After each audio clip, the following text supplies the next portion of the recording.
misy commune adino. Zay no teny sy toromarika mena Andriamatoa filohan'ny République Madagasikara Andriamatoa Adjaina Andry Rajoelina. Ny ministère ny fambolena sy ny fiompiana amin'izao fotoan'izao dia ety amin'ny Baibo izy Andriamatoa ben'ny tanàna teo. Ato anatin'ny commune rurale Misalo, ato amin'ny district ny Miandrivazo, ato amin'ny faritra Menabe. Fidinana ifotony fanatanterahana an'izany toromarika petraka Andriamatoa filohan'ny République Madagasikara zany. Ety fotony tena ahitana ny zava-misy afantarana ihany koa hoe inona no tokony ho raisina raha vahaolana mba hahafahana mampitombo ny vokatra fambolena sy ny fiompiana eto Madagasikara. Raha vao nilaza Andriamatoa ben'ny tanàna teo ny hoe misy olana mahakasika ny fambolena tsaramaso.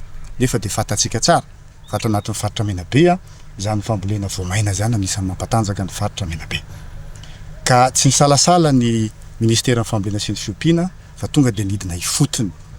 Ary zay mahatonga antsika moa zany ato anatin'ny tanimboly tsaramaso no misy antsika amin'izao fotoan'izao. Ny fidinana ifotony moa tsy zay ihany no atao fa vahaolana ihany koa tonga dia nentina. Ny fitalavam-paritry ny fambolena sy ny fiompiana zany dia former ny ministère central ny équipe rehetrarehetra ao mba ho spécialisé amin'ny zavatra zay misy amin'ny faritra zay iadidina.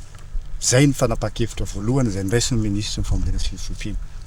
Eo ihany koa ny fanohizana ny fampiofanana fa ny ministre ny fambolena sy ny fiompiana dia milaza foana fa tsy ilaina ny fampiofanana ao anaty trano fa fampiofanana eny fotony eny an-tanimboly eny an-tanimbary.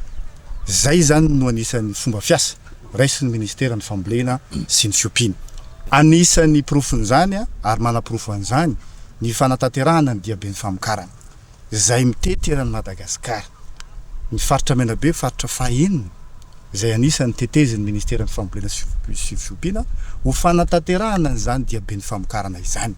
Misy fampiofanana fobe atao anatin'izay diaben'ny famokarana zay dia ny mahakasika ny teknika mpifono-voja zay azontsika tsara ampiasaina amin'ny tony fambolena tsaramaso itony satria dia efa nahazo fiofanana mahakasika an'izay moa ny ireo mpamboly tsaramaso ny mahakasika ny atao hoe teknika agroécologique tafiditra anatin'izay teknika agroécologique zay ny mpifono-voja. Teo ihany koa fampiofanana mahakasika ny papri. Papri moa fatatsika tsara fa teknika fambolem-bary andrano izay raha 2 tonnes isaky ny hektara no mahazatra atsika no azo ny tatsaha matetika dia amin'ny alalan'ny teknika papri dia afaka atao tsara mihitsy ny mahatratra farafahakeliny 5 tonnes isaky ny hektara.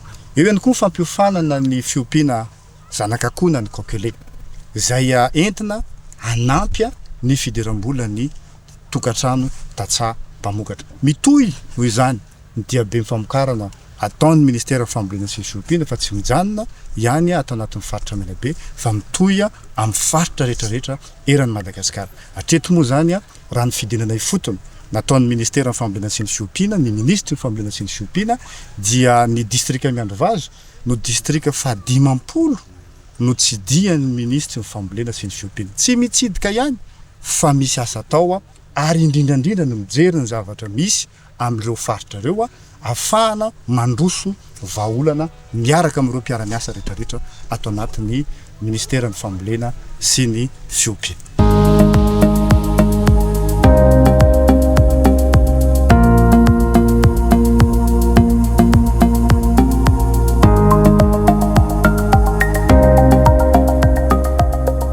Amin'ny anaran'ny fitondram-panjakana zay tarihany Andriamatoa Adjaina Andry Rajoelina filohan'ny République ny Madagasikara sy Andriamatoa Adjaina Ntsay Christian Prime Ministre lehibe ny gouvernement sy amin'ny ministre ny fambolena sy ny fiompiana ny tenanay zay iarahan'ireo autorité locale hitantsika eto antoerana mizara amintsika amin'ny fomba ofisialy anireto zanak'akoho ny masombolom-bary sy reto fitaovana ireto.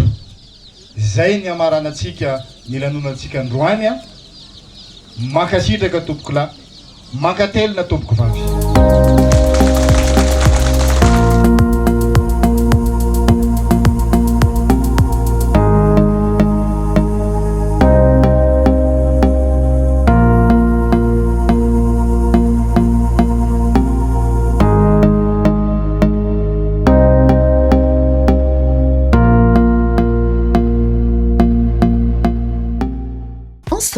transformant le secteur agricole.